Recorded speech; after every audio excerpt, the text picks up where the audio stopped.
মানুষের জীবনের প্রতিটি বড় পরিবর্তন শুরু হয় ফলাফল দৃশ্যমান হওয়ার অনেক আগে থেকেই।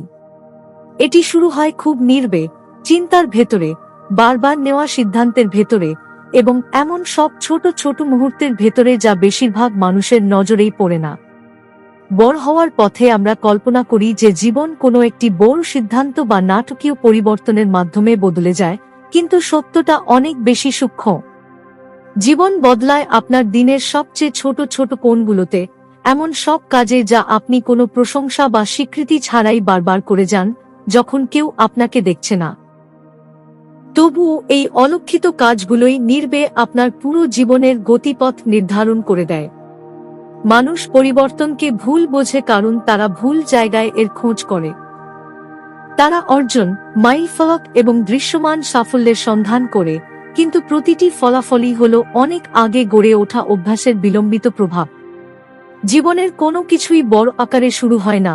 প্রতিটি পাহাড় শুরু হয় ধূলিকণা থেকে, প্রতিটি নদী এক ফোঁটা জল থেকে, প্রতিটি পরিচয় একটি মুহূর্ত থেকে, এবং প্রতিটি অভ্যাস নির্বে বারবার করা একটি ছোট কাজ থেকে। অ্যাটমিক হ্যাবিটসের দর্শন আপনাকে এই লুকানো জগতে আমন্ত্রণ জানায়, যেখানে পরিবর্তন কোনো যুদ্ধ নয় বরং একটি প্যাটার্ন, কোনো সংগ্রাম নয় বরং একটি ছন্দ, এবং কোনো বিপ্লব নয় বরং দৈনন্দিন আচরণের একটি মৃদু দিক পরিবর্তন। একটি সাধারণ সকালের কথা ভাবুন।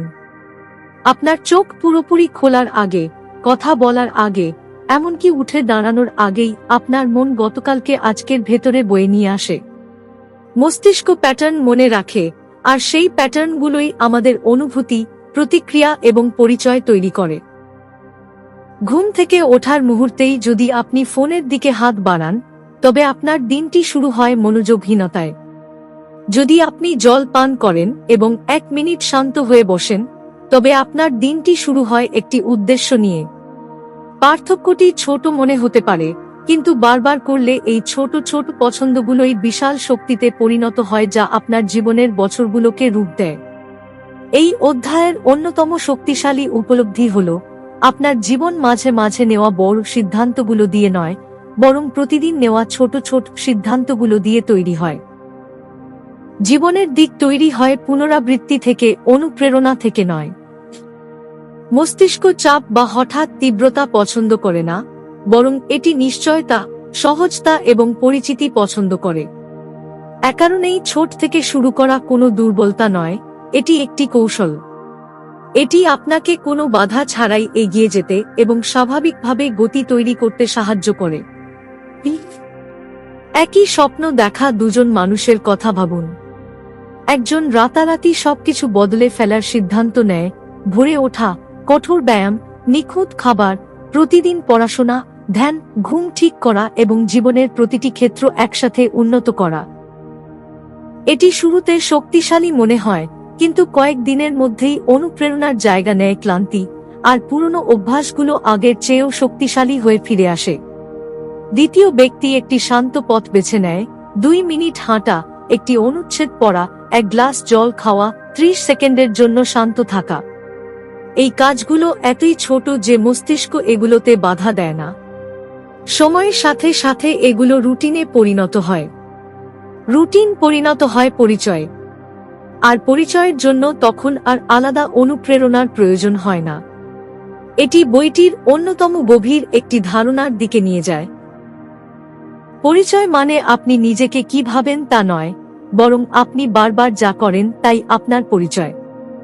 মানুষ বলে আমি সুশৃঙ্খল নই বা আমি আত্মবিশ্বাসী নই, কিন্তু পরিচয় কোনো নিয়তি নয়, এটি একটি প্যাটার্ন। প্রতিটি ছোট কাজ আপনি যা হতে চলেছেন তার পক্ষে একটি ভোট। আপনার নিখুঁত হওয়ার প্রয়োজন নেই, আপনাকে শুধু আপনার অতীতের চেয়ে ভবিষ্যতের সত্তার পক্ষে বেশি ভোট দিতে হবে। একটি অনুচ্ছেদ পড়া আপনাকে একজন শিক্ষার্থী করে তোলে। 1 গ্লাস জল আপনাকে এমন একজন করে তোলে যে নিজের শরীরের যত্ন নেয়। একটি কোণ পরিষ্কার করা আপনাকে এমন একজন করে তোলে যে শৃঙ্খলাকে সম্মান করে। পরিচয় নির্বে বদলায়, কিন্তু এটি স্থায়ীভাবে বদলায়। এই অধ্যায়ে প্রকাশিত আরেকটি সত্য হল যে মানুষ তাদের লক্ষ্যের উচ্চতায় পৌঁছাতে পারে না, বরং তারা তাদের সিস্টেমের স্তরে এসে পড়ে। লক্ষ্য দিক নির্দেশনা দেয়, কিন্তু সিস্টেম উন্নতি ঘটায়। সিস্টেম ছাড়া লক্ষ্য কেবল একটি ইচ্ছা মাত্র, কিন্তু পরিচয়ের সমর্থন পুষ্ট একটি সিস্টেম অদম্য হয়ে ওঠে। যারা সফল হয় তারা সবচেয়ে বেশি অনুপ্রেরণাপ্রাপ্ত মানুষ নয়, বরং তারা হল সবচেয়ে শক্তিশালী অভ্যাসের অধিকারী, এমন অভ্যাস যা অনুপ্রেরণা হারিয়ে গেলেও তাদের এগিয়ে নিয়ে যায়। এই অধ্যায়ের আবেগঘন মূল কথাটি আমাদের মনে করিয়ে দেয় যে পরিবর্তনকে যুদ্ধের মতো মনে হওয়ার প্রয়োজন নেই। আপনি নিজের সাথে লড়াই করে জীবন পরিবর্তন করেন না, আপনি আপনার পরিবেশকে নতুনভাবে সাজিয়ে এটি পরিবর্তন করেন। যদি ফোন আপনার বালিশের পাশে থাকে, তবে আপনি স্ক্রল করবেনই। যদি টেবিলে স্ন্যাক্স থাকে, তবে আপনি খাবেনই। যদি বিছানার পাশে বই থাকে, তবে আপনি পড়বেনই। বেশিরভাগ আচরণ ইচ্ছাশক্তি দিয়ে নিয়ন্ত্রিত হয় না, এটি নিয়ন্ত্রিত হয় যা দৃশ্যমান, সহজ এবং হাতের কাছে আছে তা দিয়ে। আপনার পরিবেশ পরিবর্তন করুন, দেখবেন আপনার আচরণও প্রায় স্বয়ংক্রিয়ভাবে বদলে যাচ্ছে। অভ্যাস জীবন থেকে সংগ্রাম দূর করে না, কিন্তু এটি অপ্রয়োজনীয় সংগ্রাম দূর করে। এগুলো বিশৃঙ্খলা কমায়, সিদ্ধান্ত নেওয়া সহজ করে এবং অনিশ্চয়তায় ভরা পৃথিবীতে স্থিতিশীলতা তৈরি করে। এ কারণেই নিয়ম বা রিচুয়ালগুলো শক্তিশালী। এগুলো মনকে শান্ত করে এবং উন্নতিকে পুনরাবৃত্তিযোগ্য করে তোলে। যখন প্রচেষ্টা স্বয়ংক্রিয় হয়ে যায়, তখন ক্লান্তি বা ব্যস্ততার দিনেও উন্নতি অনিবার্য হয়ে ওঠে। অধ্যায়টি একটি শান্ত কিন্তু শক্তিশালী বার্তা দিয়ে শেষ হয়। আপনার ভবিষ্যতের সত্তা এখনই তৈরি হচ্ছে, নিখুঁত দিন বা নিখুঁত পরিকল্পনা দিয়ে নয়, বরং প্রতিদিন পুনরাবৃত্তি করা ছোট ছোট পছন্দ দিয়ে। প্রতিটি মুহূর্তে আপনি কেউ একজন হয়ে উঠছেন। একমাত্র আসল প্রশ্ন হল, আপনি কি পরিকল্পনা করে কেউ হয়ে উঠছেন নাকি এমনিতেই হয়ে যাচ্ছেন? আপনার ভবিষ্যৎ আপনার কাছে নিখুঁত হওয়া চায় না, এটি কেবল সঠিক দিকে বারবার একটি করে ছোট ভোট চায়, যতক্ষণ না শ্রেষ্ঠত্ব আপনার স্বাভাবিক অবস্থায় পরিণত হয়। বেশিরভাগ মানুষ তাদের পরিবর্তনের যাত্রা শুরু করে তাদের আচরণ ঠিক করার চেষ্টা করে। তারা একদিন সকালে ঘুম থেকে উঠে আরো কঠোর পরিশ্রম করার, আরো ভোরে ওঠার, আরো ভালো খাওয়ার, আরো বেশি মনোযোগ দেওয়ার এবং আরো শৃঙ্খলার সাথে বাঁচার সিদ্ধান্ত নেয়। কিন্তু তারা খুব কমই বোঝে যে প্রকৃত পরিবর্তন আপনি কি করেন তা দিয়ে শুরু হয় না, বরং আপনি নিজেকে কি বিশ্বাস করেন তা দিয়ে শুরু হয়। আপনার প্রতিটি কাজ আপনার ভেতরের এক অদৃশ্য শক্তি দ্বারা পরিচালিত হয়, আপনার পরিচয়। আপনি যদি নিজেকে এমন কেউ ভাবেন যে সবসময় লড়াই করে, তবে আপনি লড়াই করবেন। আপনি যদি নিজেকে এমন কেউ ভাবেন যে উন্নতি করে, তবে আপনি উন্নতি করবেন। বিশ্বাসের অনেক পরে আচরণ আসে না, বরং আচরণের অনেক আগেই বিশ্বাস কাজ করে। লেখক একটি সহজ কিন্তু শক্তিশালী সত্য ব্যাখ্যা করেছেন: অভ্যাস কেবল বারবার করা কাজ নয়, এগুলো পরিচয়ের প্রতিফলন। আপনি অলস বলে ব্যায়াম এড়িয়ে চলেন না, আপনি এটি এড়িয়ে চলেন কারণ আপনার মনের গভীরে আপনি বিশ্বাস করেন যে আপনি ব্যায়াম করার মতো মানুষ নন। আপনার ভেতরের গল্প যদি বলে, আমি অর্থ ব্যবস্থাপনায় ভালো নই, তবে আপনি টাকা জমাতে পারবেন না। আপনার পরিচয় যদি ফিসফিস করে বলে, আমি ওই ধরনের মানুষ নই, তবে আপনি আত্মবিশ্বাসের সাথে কথা বলতে পারবেন না। নিজেকে যে গল্পটি শোনান সেটি পরিবর্তন করুন, দেখবেন আপনার কাজগুলো ধীরে ধীরে নিজেকে নতুন করে লিখতে শুরু করবে। এখানেই প্রকৃত রূপান্তর শুরু হয়।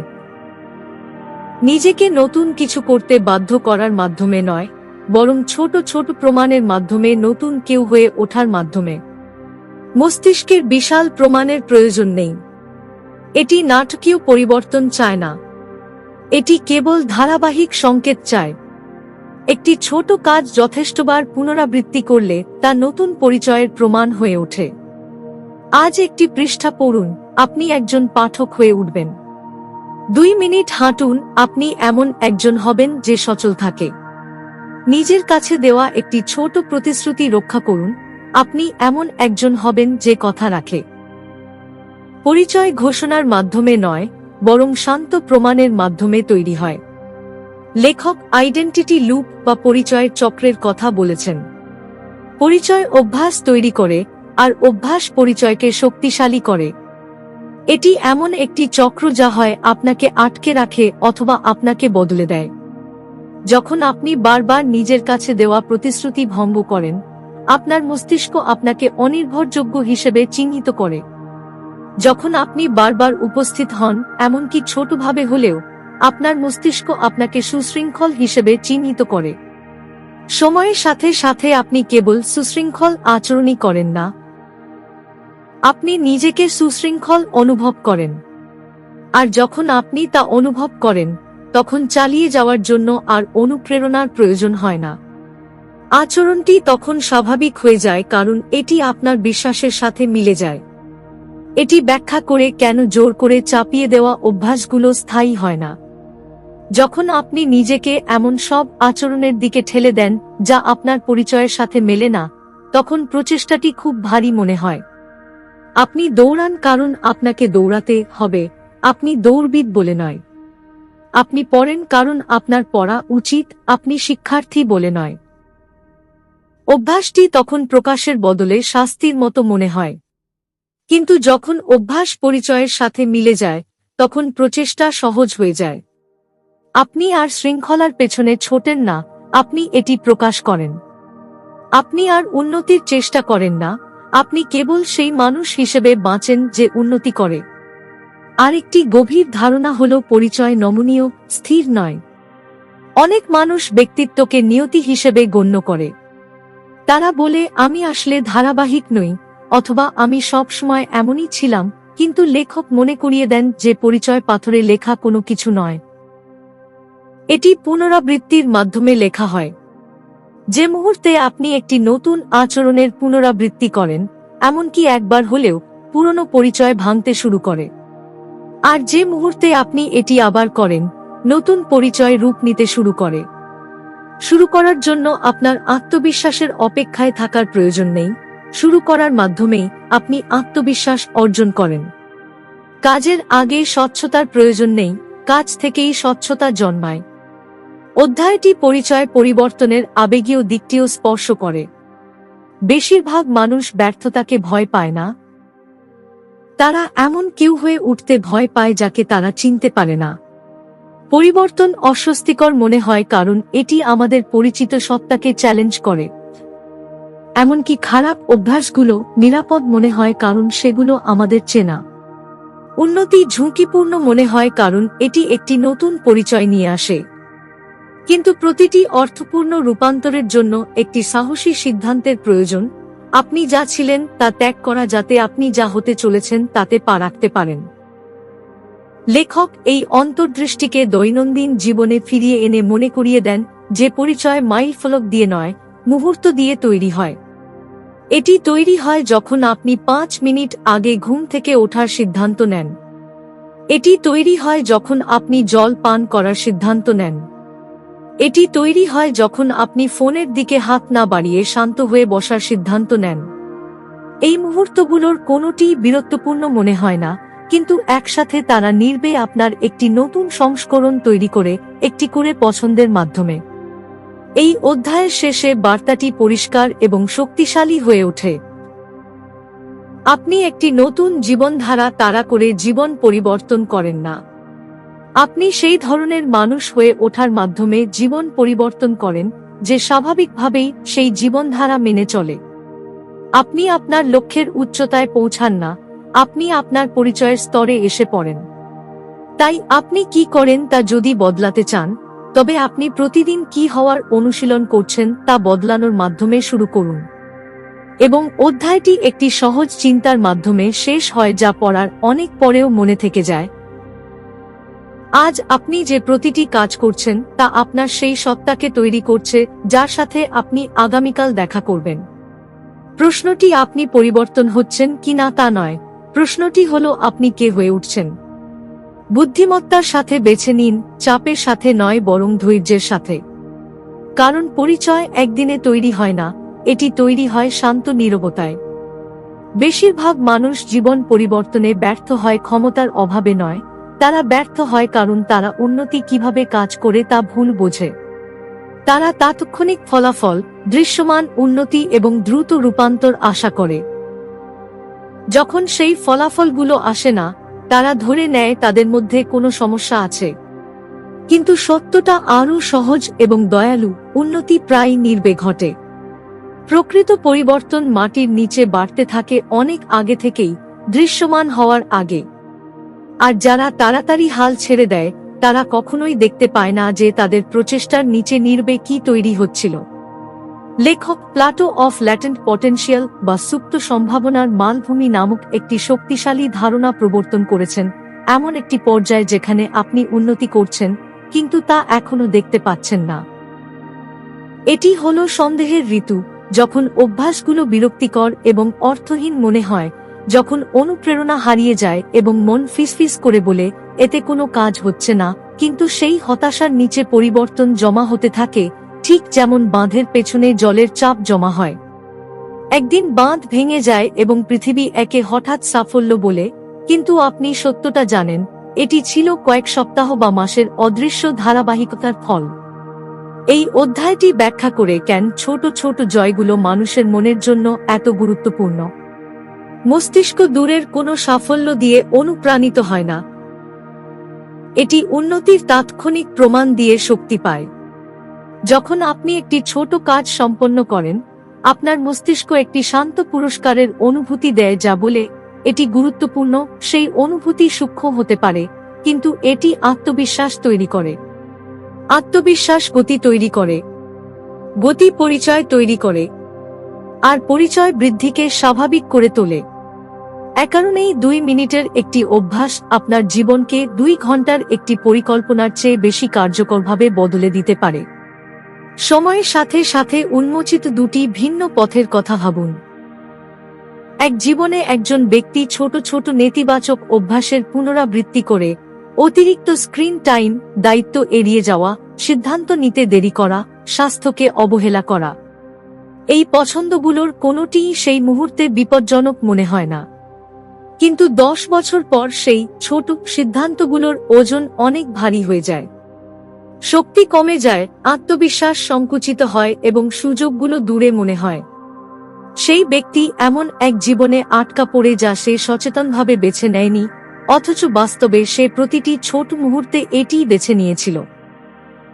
দ্বিতীয় জীবনে একজন ব্যক্তি ছোট ছোট ইতিবাচক অভ্যাসের পুনরাবৃত্তি করে, কয়েকটি পৃষ্ঠা পড়া, শরীরকে একটু সচল রাখা, সোডার বদলে জল বেছে নেওয়া, কৃতজ্ঞতা প্রকাশ করা, মনোযোগ বিচ্যুতি কমানো। এই পছন্দগুলোর কোনোটিই সেই মুহূর্তে বীরত্বপূর্ণ মনে হয় না, কিন্তু 10 বছর পর ফলাফল অস্বীকার করা অসম্ভব হয়ে পড়ে। সেই ব্যক্তি নিজেকে হালকা, শান্ত, মনোযোগী এবং সক্ষম অনুভব করে। তারা নিজেদের বিশ্বাস করে কারণ তারা নিজেদের ধারাবাহিকভাবে উপস্থিত হতে দেখেছে। উভয় জীবনই নির্বে গড়ে উঠেছিল, উভয় ভবিষ্যতই অদৃশ্যভাবে তৈরি হয়েছিল। উভয় পরিচয় বড় কোনো সিদ্ধান্ত দিয়ে নয়, বরং আনুবীক্ষণিক সিদ্ধান্ত দিয়ে তৈরি হয়েছিল। লেখক মনে করিয়ে দেন যে মানুষের মন ছোট ছোট উন্নতিকে অবমূল্যায়ন করতে অভ্যস্ত। একটি ভালো কাজ যদি কালই ফলাফল না দেখায়, তবে আমরা তাকে নিরর্থক বলি। একটি খারাপ কাজ যদি আজ আমাদের ক্ষতি না করে, তবে আমরা তাকে ক্ষতিকর মনে করি না। কিন্তু সময় সবকিছুকে বহুগুণ বাড়িয়ে দেয়। ছোট ইতিবাচকতা শ্রেষ্ঠত্বে পরিণত হয়, আর ছোট নেতিবাচকতা অনুশোচনায়। জীবন কখনোই স্থির থাকে না, এটি সবসময় কোনো না কোনো দিকে এগোচ্ছে। একমাত্র আসল প্রশ্ন হলো, আপনার দৈনন্দিন অভ্যাসগুলো আপনাকে আপনার কাঙ্ক্ষিত সত্তার দিকে নিয়ে যাচ্ছে নাকি ধীরে ধীরে দূরে সরিয়ে দিচ্ছে। এই অধ্যায়টি একটি সাধারণ মিথকে চ্যালেঞ্জ করে, যে অভ্যাসের জন্য প্রতিনিয়ত অনুপ্রেরণার প্রয়োজন। অনুপ্রেরণা স্ফুলিঙ্গের মতো উজ্জ্বল কিন্তু সাময়িক। অভ্যাস হলো জ্বলন্ত কয়লার মতো শান্ত, স্থির এবং দীর্ঘস্থায়ী। কেউ স্ফুলিঙ্গের ওপর জীবন গড়ে তোলে না, মানুষ জীবন গড়ে তোলে জ্বলন্ত কয়লার ওপর, এমন সব ছোট কাজের ওপর যা উত্তেজনা হারিয়ে গেলেও চলতে থাকে। এ কারণেই ছোট অভ্যাসগুলো এত শক্তিশালী। এগুলো ক্লান্তির দিনে, ব্যস্ততার দিনে এবং আবেগপ্রবণ দিনেও টিকে থাকে। এগুলো জীবনকে জয় করে টিকে থাকে। স্নায়ুবিজ্ঞান থেকে আরেকটি চমৎকার অন্তর্দৃষ্টি পাওয়া যায়। যখন কোনো আচরণের পুনরাবৃত্তি হয়, মস্তিষ্ক সেই কাজের সাথে যুক্ত স্নায়বিক পথগুলোকে শক্তিশালী করে। সময়ের সাথে সাথে সেই আচরণটি সহজ, দ্রুত এবং আরও স্বয়ংক্রিয় হয়ে ওঠে। মস্তিষ্ক বিচার করে না যে একটি অভ্যাস ভালো নাকি খারাপ, এটি কেবল যা পুনরাবৃত্তি হয় তাই চিনে নেয়। এটি ব্যাখ্যা করে কেন খারাপ অভ্যাসগুলো স্বাভাবিক মনে হয় এবং ভালো অভ্যাসগুলো শুরুতে কঠিন মনে হয়। কিন্তু পুনরাবৃত্তি সবকিছু বদলে দেয়। আজ যা কঠিন মনে হচ্ছে, কাল তা অনায়াস মনে হতে পারে, যদি আপনি একে যথেষ্ট সময় এবং ধারাবাহিকতা দেন। লেখক এরপর এই বিজ্ঞানকে পরিচয়ের সাথে যুক্ত করেন। প্রতিটি ছোট জয় কেবল উন্নতি নয়, এটি একটি প্রমাণ। প্রমাণ যে আপনি সক্ষম। প্রমাণ যে আপনি পরিবর্তন হতে পারেন। প্রমাণ যে আপনার ভবিষ্যৎ নির্ধারিত নয়। যখন আপনি যথেষ্ট ছোট জয় সংগ্রহ করেন, তখন আপনি নিজেকে আর এমন কেউ হিসেবে দেখেন না যে চেষ্টা করছে, বরং আপনি নিজেকে এমন কেউ হিসেবে দেখেন যে কাজটা করে। আর যখন সেই পরিবর্তন ঘটে, তখন বৃদ্ধি আর পরিশ্রম মনে হয় না, বরং এটি আপনার সত্তার অংশ হয়ে ওঠে। অধ্যায়টি শেষের দিকে আসার সময় আপনাকে একটি মৃদু কিন্তু শক্তিশালী নির্দেশনা দেয়। একটি ছোট অভ্যাস বেছে নিন এবং এটিকে কঠোরভাবে রক্ষা করুন। এটি আকর্ষণীয় বলে নয়, বরং এটি পুনরাবৃত্তিযোগ্য বলে। এটি করুন যখন আপনি অনুপ্রাণিত বোধ করেন। এটি করুন যখন আপনি ক্লান্ত বোধ করেন। এটি করুন যখন কেউ দেখছে না। কারণ একদিন আপনার কল্পনার চেয়েও অনেক আগে, আপনি আপনার এই শান্ত, অদৃশ্য পছন্দগুলো দিয়ে তৈরি জীবনে জেগে উঠবেন এবং উপলব্ধি করবেন যে শ্রেষ্ঠত্ব কখনোই বড় মুহূর্তগুলোতে লুকিয়ে ছিল না। এটি সব সময় ছোট মুহূর্তগুলোর মধ্যেই ছিল।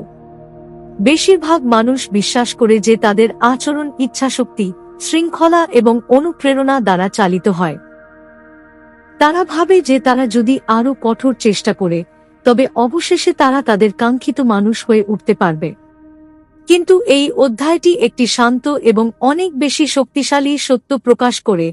আপনার পরিবেশ আপনার ইচ্ছার চেয়েও বেশি আপনার আচরণকে রূপ দেয়। আপনি সচেতন সিদ্ধান্ত নেওয়ার অনেক আগেই আপনার চারপাশ আপনাকে পরিচালিত করছে। আপনি যা দেখছেন, যা স্পর্শ করছেন, যা আপনার কাছে আছে এবং যা আপনার জন্য সহজ, তাই নির্ভয়ে আপনার দৈনন্দিন কাজের বেশিরভাগ অংশ নির্ধারণ করে। লেখক ব্যাখ্যা করেছেন যে আমরা যা চাই তার ভিত্তিতে খুব কমই কাজ করি। আমরা কাজ করি যা সুবিধাজনক তার ভিত্তিতে। যদি ফোন আপনার বালিশের পাশে থাকে, তবে আপনি স্ক্রল করবেনই। যদি টেবিলে স্ন্যাক্স থাকে, তবে আপনি খাবেনই। যদি আপনার বই ড্রয়ারে লুকানো থাকে, তবে আপনি পড়বেন না। যদি আপনার ডেস্কে জল দেখা যায়, তবে আপনি জল পান করবেন। এই আচরণগুলো আপনার চরিত্রকে প্রতিফলিত করে না, এগুলো আপনার পরিবেশকে প্রতিফলিত করে। এই উপলব্ধিটি আপনাকে মুক্তি দেয়, কারণ এর মানে হল জীবন পরিবর্তনের জন্য আপনার বীরত্বপূর্ণ শৃঙ্খলার প্রয়োজন নেই। আপনার কেবল আরও বুদ্ধিদীপ্ত ডিজাইনের প্রয়োজন। এই অধ্যায়ে চয়েস আর্কিটেকচার বা পছন্দের স্থাপত্যের ধারণাটি প্রধান হয়ে ওঠে। প্রতিটি পরিবেশ নির্বে আপনাকে নির্দিষ্ট কিছু পছন্দ করতে এবং অন্যগুলোকে উপেক্ষা করতে বলে। যখন স্বাস্থ্যকর বিকল্পগুলো দৃশ্যমান এবং সহজ হয়, আপনি স্বাভাবিকভাবেই সেগুলো বেছে নেন। যখন মনোযোগ বিচ্যুতিগুলো লুকানো এবং অসুবিধাজনক হয়, আপনি স্বাভাবিকভাবেই সেগুলো এড়িয়ে চলেন। এ কারণেই সফল ব্যক্তিরা আত্মনিয়ন্ত্রণের ওপর নির্ভর করেন না, তারা এমন সিস্টেমের ওপর নির্ভর করেন যা সঠিক আচরণকে স্বয়ংক্রিয় করে তোলে। তারা তাদের স্থান এমনভাবে ডিজাইন করেন যাতে সেরা পছন্দটি সবচেয়ে সহজ পছন্দ হয়ে ওঠে। লেখক আরও দেখিয়েছেন কিভাবে অভ্যাসগুলো প্রায় ইচ্ছার চেয়ে অবস্থানের মাধ্যমে ট্রিগার হয়। আপনি হয়তো লক্ষ্য করেছেন যে আপনি কেবল বিছানায় শুয়ে থাকলেই স্ক্রল করতে ইচ্ছে করে, অথবা কেবল সোফায় বসলেই স্ন্যাক্স খেতে ইচ্ছে করে, অথবা কেবল একটি নির্দিষ্ট ঘরে ঢুকলেই অনুপ্রেরণাহীন বোধ করেন। এই অনুভূতিগুলো এলোমেলো নয়, এগুলো পরিবেশের প্রতি আপনার কন্ডিশন রেসপন্স বা অভ্যস্ত প্রতিক্রিয়া। মন জায়গার সাথে আচরণকে যুক্ত করে। জায়গা পরিবর্তন করুন, দেখবেন আচরণ দুর্বল হয়ে যাচ্ছে। সংকেতগুলো বদলে দিন, দেখবেন অভ্যাস তার শক্তি হারাতে শুরু করেছে। এই অধ্যায়ের অন্যতম ব্যবহারিক শিক্ষা হল, আপনি খারাপ অভ্যাসের সাথে লড়াই করে তা ভাঙতে পারেন না, আপনি সেগুলোর ট্রিগার সরিয়ে দিয়ে তা ভাঙতে পারেন। আপনি যদি ফোন চেক করা বন্ধ করতে চান, তবে আত্মনিয়ন্ত্রণের ওপর নির্ভর করবেন না, ফোনটি অন্য ঘরে রেখে দিন। আপনি যদি জাঙ্ক ফুড খাওয়া বন্ধ করতে চান, তবে নিজেকে শৃঙ্খলার প্রতিশ্রুতি দেবেন না, সেগুলো হাতের কাছে রাখা বন্ধ করুন। আপনি যদি আরও বেশি পড়তে চান, তবে অনুপ্রেরণার জন্য অপেক্ষা করবেন না, একটি বই এমন জায়গায় রাখুন যেখানে আপনি প্রতিদিন এটি দেখতে পান। পরিবেশের ছোট ছোট পরিবর্তন আচরণের বিশাল পরিবর্তন আনে, কারণ এগুলো মস্তিষ্কের বিরুদ্ধে নয়, বরং মস্তিষ্কের সাথে কাজ করে। অধ্যায়টি এরপর এই ধারণাকে আরও গভীরে নিয়ে যায় যে কিভাবে পরিবেশ পরিচয়কে প্রভাবিত করে। আপনি যখন নিজেকে এমন সব সরঞ্জাম দিয়ে ঘিরে রাখেন যা উন্নতিকে সমর্থন করে, বই, নোট, রিমাইন্ডার, শান্ত জায়গা, তখন আপনি নিজেকে ভিন্নভাবে দেখতে শুরু করেন। আপনি আর নিজেকে এমন কেউ মনে করেন না যে উন্নতির চেষ্টা করছে, আপনি নিজেকে এমন কেউ মনে করেন যে উন্নতির জন্য তৈরি একটি পরিবেশে বাস করে। সময়ের সাথে সাথে আপনার চারপাশ আপনার ভবিষ্যতের সত্তার আয়না হয়ে ওঠে। আপনার স্থান আপনাকে যা হতে বলছে, আপনি সেভাবেই কাজ করতে শুরু করেন। আর একটি শক্তিশালী অন্তর্দৃষ্টি হল, পরিবেশ কেবল শারীরিক নয়, এটি সামাজিকও। আপনি যাদের সাথে সময় কাটান তারা আপনার অভ্যাসকে আপনার কল্পনার চেয়েও বেশি প্রভাবিত করে। আপনি যদি অভিযোগকারী মানুষের দ্বারা পরিবেষ্টিত থাকেন, তবে আপনিও অভিযোগ করবেন। আপনি যদি উন্নতিশীল মানুষের দ্বারা পরিবেষ্টিত থাকেন, তবে আপনিও উন্নতি করবেন। মানুষ স্বাভাবিকভাবেই তাদের চারপাশের মানুষের আচরণ নকল করে, কারণ আলাদা হয়ে থাকার চেয়ে মিলেমিশে থাকা বেশি নিরাপদ মনে হয়। এ কারণেই আপনার সার্কেল বা বন্ধুচক্র সামান্য পরিবর্তন করা আপনার লক্ষ্য পরিবর্তনের চেয়ে দ্রুত আপনার জীবন বদলে দিতে পারে। লেখক মনে করিয়ে দেন যে বড় হওয়ার জন্য আমাদের সমাজ থেকে পালিয়ে যাওয়ার প্রয়োজন নেই, আমাদের শুধু আমাদের প্রভাবগুলোকে বুদ্ধিমানের মতো বেছে নিতে হবে। আপনি যখন নিজেকে এমন সব মানুষের মধ্যে রাখেন যারা আপনার কাঙ্ক্ষিত জীবন যাপন করছে, তখন শৃঙ্খলাকে আর পরিশ্রম মনে হয় না, বরং একে সামঞ্জস্যপূর্ণ মনে হয়। বৃদ্ধি তখন স্বাভাবিক হয়ে যায়, উন্নতি তখন প্রত্যাশিত হয়ে ওঠে। আর ধীরে ধীরে যে অভ্যাসগুলোর জন্য আপনি একসময় লড়াই করতেন, সেগুলোই আপনার স্বাভাবিক অভ্যাসে পরিণত হয়। অধ্যায়টি শেষ হওয়ার সাথে সাথে বার্তাটি খুব সহজ হয়ে যায়। আপনি যদি আপনার আচরণ পরিবর্তন করতে চান, তবে আপনার ব্যক্তিত্ব দিয়ে শুরু করবেন না, আপনার চারপাশ দিয়ে শুরু করুন। আপনি জোর করে ভালো অভ্যাসের দিকে এগিয়ে যান না, আপনি ডিজাইনের মাধ্যমে সেগুলোর দিকে পিছলে যান। যখন আপনার পরিবেশ আপনার লক্ষ্যকে সমর্থন করে, তখন আপনার ভবিষ্যৎ হালকা, সহজ এবং আরও স্বাভাবিক মনে হতে শুরু করে। আর একদিন আপনি উপলব্ধি করবেন যে আপনার কাঙ্ক্ষিত জীবন সংগ্রামের মাধ্যমে গড়ে ওঠেনি, বরং এটি গড়ে উঠেছে শান্ত ও বুদ্ধিদীপ্ত কিছু পছন্দের মাধ্যমে, যা আপনার চারপাশের জগতকে রূপ দিয়েছিল, আর তা করতে গিয়ে আপনাকেও বদলে দিয়েছিল। বেশিরভাগ মানুষ লক্ষ্যকে কেন্দ্র করে তাদের জীবন গড়ে তোলে। তারা ওজন কমানোর, আরও অর্থ উপার্জনের, আত্মবিশ্বাসী হওয়ার বা শৃঙ্খলার সাথে বাঁচার স্বপ্ন দেখে। লক্ষ্য দিক নির্দেশনা এবং উত্তেজনা দেয়, কিন্তু এই অধ্যায়টি একটি গভীর সত্য প্রকাশ করে। লক্ষ্য সাফল্যের মুহূর্ত তৈরি করে, কিন্তু সিস্টেম সারা জীবনের উন্নতি তৈরি করে। একটি লক্ষ্য আপনাকে বলে আপনি কোথায় যেতে চান, কিন্তু একটি সিস্টেম নির্ধারণ করে আপনি আদৌ সেখানে পৌঁছাবেন কিনা। সিস্টেম ছাড়া সবচেয়ে শক্তিশালী স্বপ্ন হতাশায় হারিয়ে যায়। লেখক ব্যাখ্যা করেছেন যে লক্ষ্য প্রকৃতিগতভাবেই সাময়িক। একবার লক্ষ্য অর্জিত হলে অনুপ্রেরণা প্রায়ই হারিয়ে যায়। আপনি সেই উত্তেজনা হারিয়ে ফেলেন যা আপনাকে এগিয়ে নিয়ে গিয়েছিল, এবং ধীরে ধীরে পুরনো অভ্যাসগুলো ফিরে আসে। এ কারণেই অনেক মানুষ একবার সফল হয় কিন্তু সেই সাফল্য ধরে রাখতে হিমশিম খায়। অন্যদিকে সিস্টেমের কোনো শেষ নেই। একটি সিস্টেম হলো সেই রুটিন যা আপনি অনুসরণ করেন, সেই কাঠামো যার ভেতরে আপনি বাস করেন এবং সেই প্রক্রিয়া যা নির্বে আপনার ভবিষ্যৎ গড়ে তোলে। যখন আপনি শক্তিশালী সিস্টেম গড়ে তোলেন, তখন আপনি আর অনুপ্রেরণার ওপর নির্ভর করেন না, আপনি ধারাবাহিকতার ওপর নির্ভর করেন। এই অধ্যায়টি আরও দেখায় কেন কেবল লক্ষ্যের ওপর মনোযোগ দেওয়া বিপজ্জনক হতে পারে। যখন আপনার সমস্ত শক্তি কেবল ফলাফলের দিকে থাকে, তখন আপনি সেই দৈনন্দিন প্রক্রিয়াকে উপেক্ষা করেন যা আসলে ফলাফল তৈরি করে। আপনি একটি ফিট শরীর চান, কিন্তু একটি সহজ ব্যায়ামের রুটিন তৈরি করা এড়িয়ে চলেন। আপনি আর্থিক স্বাধীনতা চান, কিন্তু সঞ্চয়ের সিস্টেম তৈরি করা এড়িয়ে চলেন। আপনি আত্মবিশ্বাস চান, কিন্তু সাহসের ছোট ছোট কাজগুলো অনুশীলন করা এড়িয়ে চলেন। সমস্যা আপনার স্বপ্নে নয়, সমস্যা হলো আপনি সেই সিস্টেমটি এড়িয়ে যাচ্ছেন যা স্বপ্নকে সম্ভব করে তোলে। লেখক চিন্তাধারার একটি শক্তিশালী পরিবর্তনের কথা বলেছেন। ফলাফলের বদলে প্রক্রিয়ার প্রেমে পড়ুন। আপনি যখন চূড়ান্ত ফলাফলের কথা ভেবে পাগল না হয়ে দৈনন্দিন কাজগুলো উপভোগ করতে শেখেন, তখন সাফল্য স্বাভাবিক হয়ে যায়। যে অ্যাথলেটরা কেবল জেতার কথা ভাবে তারা দ্রুত ক্লান্ত হয়ে পড়ে। যে অ্যাথলেটরা প্রশিক্ষণের ওপর মনোযোগ দেয় তারা প্রতিদিন শক্তিশালী হয়। যে লেখকরা কেবল বই প্রকাশের কথা ভাবে তারা আটকে যায়। যে লেখকরা লেখার ওপর মনোযোগ দেয় তারা স্বাভাবিকভাবেই উন্নতি করে। যখন সিস্টেম আপনার অগ্রাধিকার হয়ে ওঠে, তখন ফলাফল নিজেই নিজের যত্ন নেয়। আরেকটি মূল অন্তর্দৃষ্টি হল সাফল্য অসাধারণ দিনগুলোর ওপর ভিত্তি করে তৈরি হয় না, এটি সুপরিচালিত সাধারণ দিনগুলোর ওপর ভিত্তি করে তৈরি হয়। আপনার নিখুঁত রুটিন বা ত্রুটিহীন শৃঙ্খলার প্রয়োজন নেই।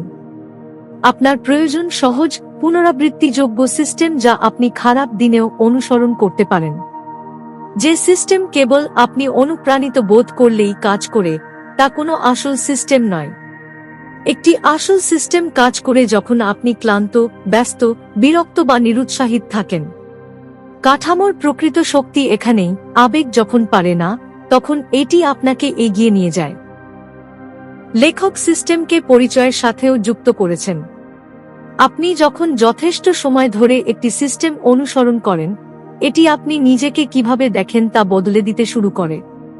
আপনি আর বলেন না, আমি সুশৃঙ্খল হতে চাই, আপনি বলেন, আমি সুশৃঙ্খল, কারণ আপনার দৈনন্দিন কাজগুলো তার প্রমাণ দেয়। সিস্টেম আচরণকে প্রমাণে পরিণত করে, আর প্রমাণ বিশ্বাসকে পরিচয়ে পরিণত করে। সময়ের সাথে সাথে শৃঙ্খলা আর পরিশ্রম মনে হয় না, বরং এটি আপনার সত্তার অংশ হয়ে ওঠে। এই অধ্যায়টি আপনাকে একটি শান্ত কিন্তু রূপান্তরমূলক উপলব্ধি দিয়ে যায়। আপনি বড় মুহূর্তগুলো তাড়া করে একটি ভালো জীবন গড়েন না, আপনি আরও ভালো দিনগুলো ডিজাইন করে এটি গড়েন। আপনার দিনগুলো যখন ভালো সিস্টেম দিয়ে গঠিত হয়, তখন আপনার ভবিষ্যৎ নিজেই নিজের পথ খুঁজে নেয়। লক্ষ্য আপনাকে শুরু করতে অনুপ্রাণিত করতে পারে, কিন্তু সিস্টেমই আপনাকে অদম্য করে তোলে। আর শেষ পর্যন্ত আপনার স্বপ্নের জীবন আপনাকে সংজ্ঞায়িত করে না, বরং আপনি প্রতিদিন যা অনুশীলন করেন তাই আপনাকে সংজ্ঞায়িত করে। বেশিরভাগ মানুষ বিশ্বাস করে যে তারা ব্যর্থ হয় কারণ তারা দুর্বল, অসংলগ্ন বা তাদের শৃঙ্খলার অভাব আছে। কিন্তু এই অধ্যায়টি একটি দয়ালু এবং অনেক বেশি সঠিক সত্য প্রকাশ করে। মানুষ শক্তির অভাবে ব্যর্থ হয় না, তারা ব্যর্থ হয় কারণ তারা একই প্যাটার্ন না বুঝেই বারবার পুনরাবৃত্তি করে। ব্যর্থতা খুব কমই একটি একক ঘটনা। এটি সাধারণত একটি চক্র, আচরণের একটি লুপ যা নির্বে পুনরাবৃত্তি হতে থাকে যতক্ষণ না এটি নিয়তি বলে মনে হয়।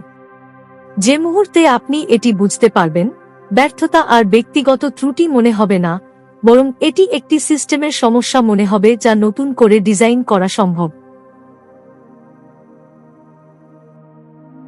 লেখক ব্যাখ্যা করেছেন যে প্রতিটি অভ্যাস একটি সহজ লুপ অনুসরণ করে, সংকেত, ক্লু, আকাঙ্ক্ষা, ক্রেভিং, প্রতিক্রিয়া, রেসপন্স এবং পুরস্কার, রিওয়ার্ড। কোনো কিছু আপনাকে ট্রিগার করে। আপনি একটি ইচ্ছা অনুভব করেন। আপনি কাজ করেন। আপনি একটি ফলাফল পান। যখন এই লুপ যথেষ্ট সময় ধরে পুনরাবৃত্তি হয়, এটি স্বয়ংক্রিয় হয়ে যায়। এভাবেই খারাপ অভ্যাসগুলো টিকে থাকে, সেগুলো শক্তিশালী বলে নয়, বরং সেগুলো পরিচিত বলে। বেশিরভাগ মানুষ ইচ্ছাশক্তি দিয়ে এই লুপ ভাঙার চেষ্টা করে, কিন্তু ইচ্ছাশক্তি একসময় ফুরিয়ে যায়। প্রকৃত সমাধান লুপের সাথে লড়াই করা নয়, এটি হলো লুপের একটি অংশ পরিবর্তন করা যাতে পুরো প্যাটার্নটি স্বাভাবিকভাবেই ভেঙে পড়ে। এই অধ্যায়টি দেখায় কেন অপরাধবোধ এবং আত্মসমালোচনা কখনোই স্থায়ী পরিবর্তন আনে না। আপনি যখন ব্যর্থ হন এবং নিজের ওপর রাগ করেন, তখন আপনি একটি আবেগীয় যন্ত্রণা তৈরি করেন। আর যখন মন যন্ত্রণা অনুভব করে, তখন সে আরাম খোঁজে, প্রায়ই সেই অভ্যাসের মধ্যেই যা থেকে আপনি বাঁচার চেষ্টা করছেন। এভাবেই মানুষ ব্যর্থতার চক্রে আটকা পড়ে। তারা ব্যর্থ হয়, তারা খারাপ অনুভব করে, তারা আরাম খোঁজে এবং একই অভ্যাসের পুনরাবৃত্তি ঘটে। চাপের চেয়ে সহানুভূতি এই চক্রকে দ্রুত ভাঙে। আপনি যখন ভুলগুলোকে দুর্বলতার প্রমাণ হিসেবে না দেখে তথ্য হিসেবে গ্রহণ করেন, তখন উন্নতি সম্ভব হয়। লেখক এই ধারণাটি দিয়েছেন যে সাফল্য মানে কখনোই ব্যর্থ না হওয়া নয়, এটি হলো আরও ভালোভাবে ব্যর্থ হওয়া। আরও ভালোভাবে ব্যর্থ হওয়া মানে দ্রুত শেখা, দ্রুত সামলে ওঠা এবং হাল ছেড়ে না দিয়ে পুনরায় সিস্টেমে ফিরে আসা। যারা সফল হয় তারা ভুল এড়িয়ে চলে না, বরং তারা পুনরায় শুরু করার অভ্যাস গড়ে তোলে। তারা নিজেদের জিজ্ঞাসা করে না, আমি কেন এমন, বরং তারা জিজ্ঞাসা করে, আমি কি পরিবর্তন করতে পারি। এই ছোট পরিবর্তনটি ব্যর্থতাকে একটি সমাপ্তির বদলে একটি শুরুতে পরিণত করে। আরেকটি শক্তিশালী অন্তর্দৃষ্টি হল অভ্যাসগুলো যখন বাস্তব জীবনের জন্য খুব বড় হয়ে যায়, তখন সেগুলো ব্যর্থ হয়। অনেক মানুষ এমন রুটিন ডিজাইন করে যা কেবল নিখুঁত দিনগুলোতেই কাজ করে।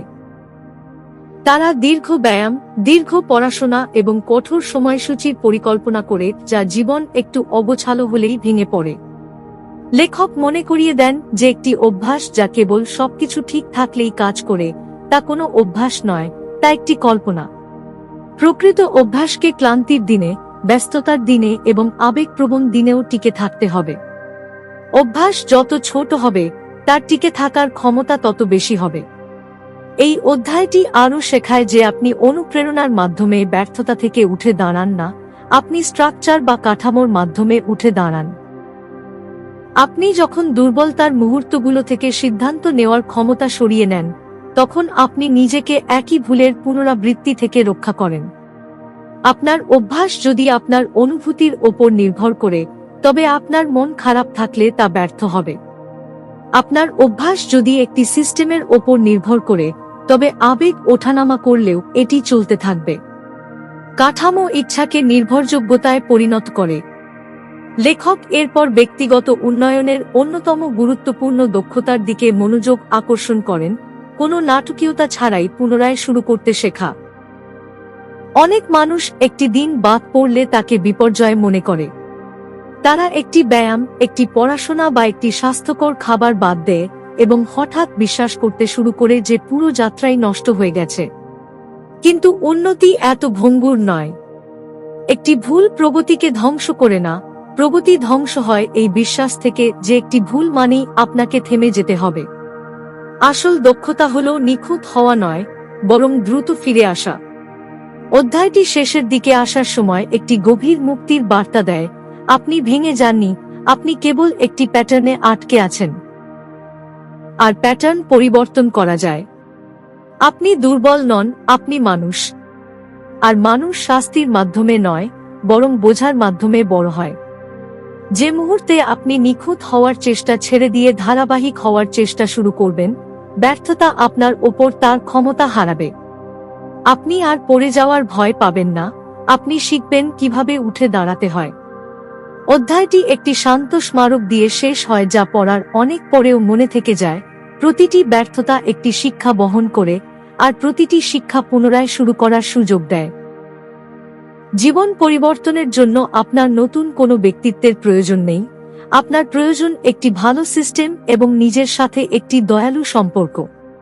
কারণ ব্যর্থতার চক্র জোর করে ভেঙে ফেলা যায় না, এটি ভাঙে সচেতনতা, সমন্বয় এবং এগিয়ে যাওয়ার সাহসের মাধ্যমে, একটি করে ছোট শুরুর মাধ্যমে।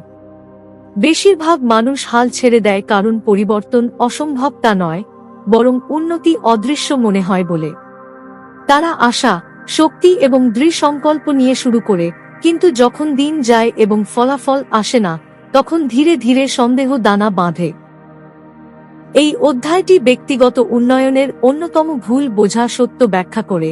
প্রকৃত উন্নতি প্রায়ই দৃশ্যমান হওয়ার অনেক আগে থেকেই ঘটতে থাকে। দৃশ্যমান ফলাফলের অভাব মানে উন্নতির অভাব নয়, এর মানে সাধারণত আপনি এখনও সেই পর্যায়ে আছেন যেখানে মাটির নিচে ভিত্তি তৈরি হচ্ছে।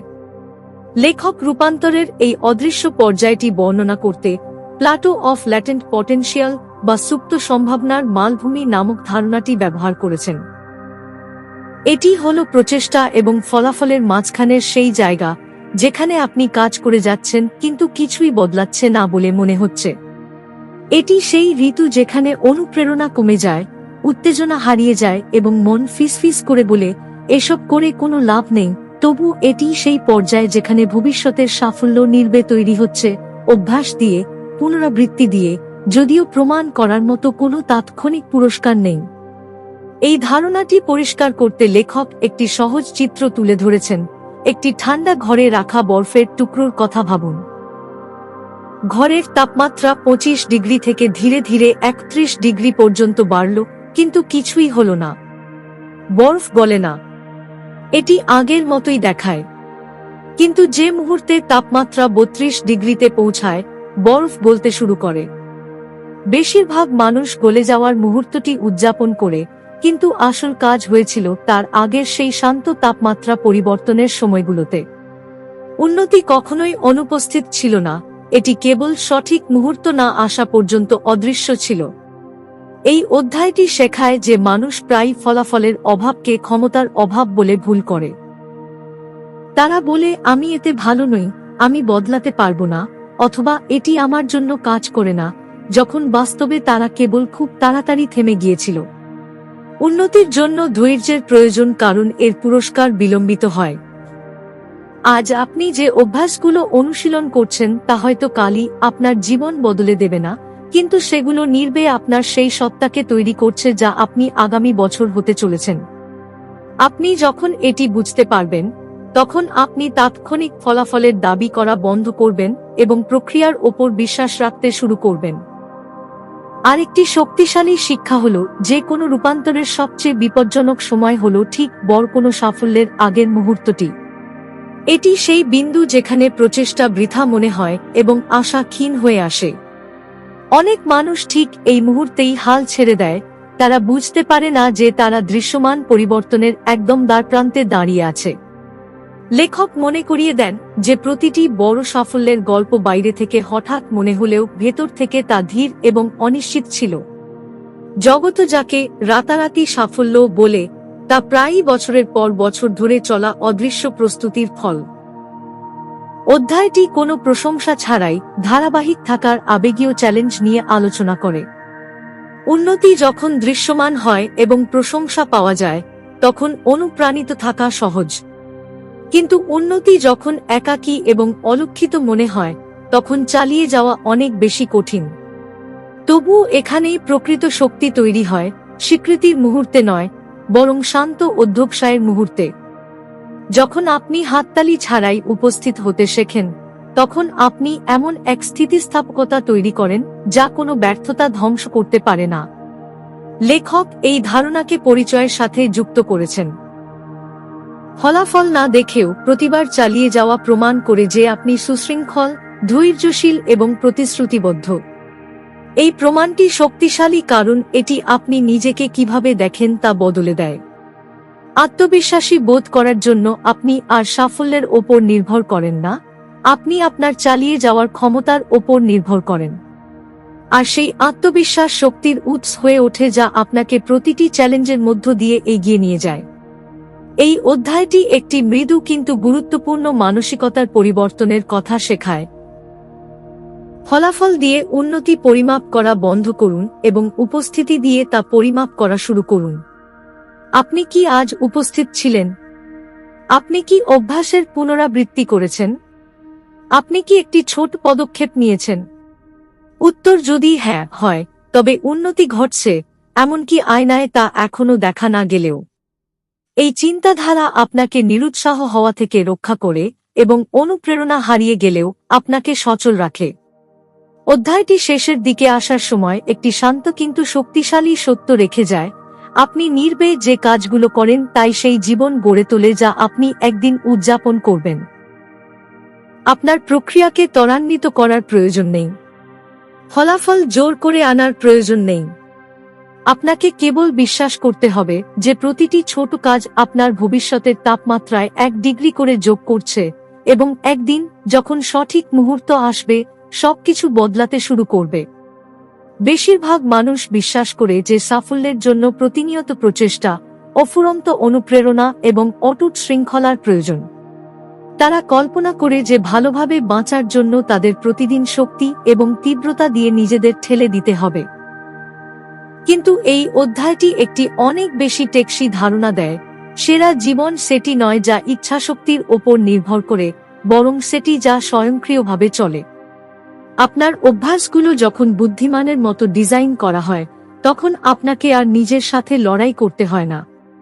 আপনার জীবন আপনাকে নিঃশেষ করার বদলে আপনাকে সমর্থন করতে শুরু করে। লেখক ব্যাখ্যা করেছেন যে ইচ্ছাশক্তি একটি সীমিত সম্পদ।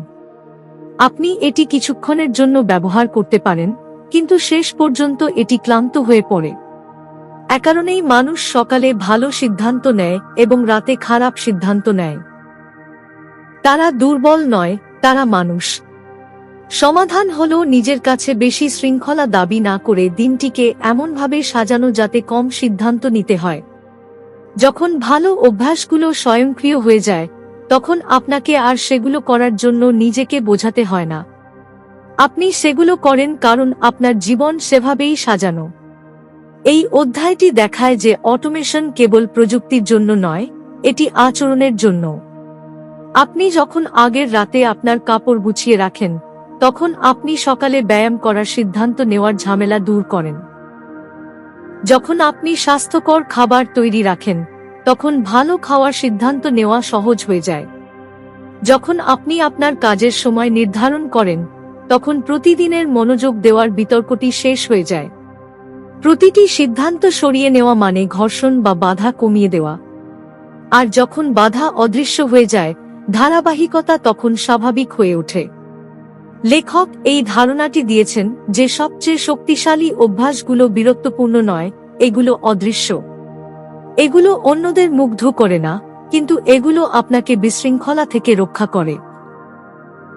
একই সময় ঘুম থেকে ওঠা, সকালে প্রথমে জল পান করা, একটি ছোট কাজের তালিকা লেখা, অথবা রাতে শান্তভাবে দিনটি পর্যালোচনা করার মতো সাধারণ রুটিনগুলো হয়তো সাধারণ মনে হতে পারে, কিন্তু সময়ের সাথে সাথে এই ছোট ছোট নিয়মগুলো এমন এক জীবন তৈরি করে যা শান্ত, স্বচ্ছ এবং নিয়ন্ত্রিত। এগুলো সমস্যা দূর করে মানসিক চাপ কমায় না, বরং অপ্রয়োজনীয় বিভ্রান্তি দূর করে চাপ কমায়। আরেকটি মূল অন্তর্দৃষ্টি হল শৃঙ্খলাকে প্রায় ভুল বোঝা হয়। শৃঙ্খলা মানে নিজেকে কঠিন কাজ করতে বাধ্য করা নয়। এটি হলো জীবনকে এমনভাবে সাজানো যাতে কঠিন কাজগুলো সহজ হয়ে যায়। যখন আপনার পরিবেশ এবং সিস্টেম আপনার লক্ষ্যকে সমর্থন করে, তখন আপনার আর মনে হয় না যে আপনি পাহাড়ের ওপর দিকে ঠেলছেন। আপনি কম বাধা এবং বেশি ছন্দের সাথে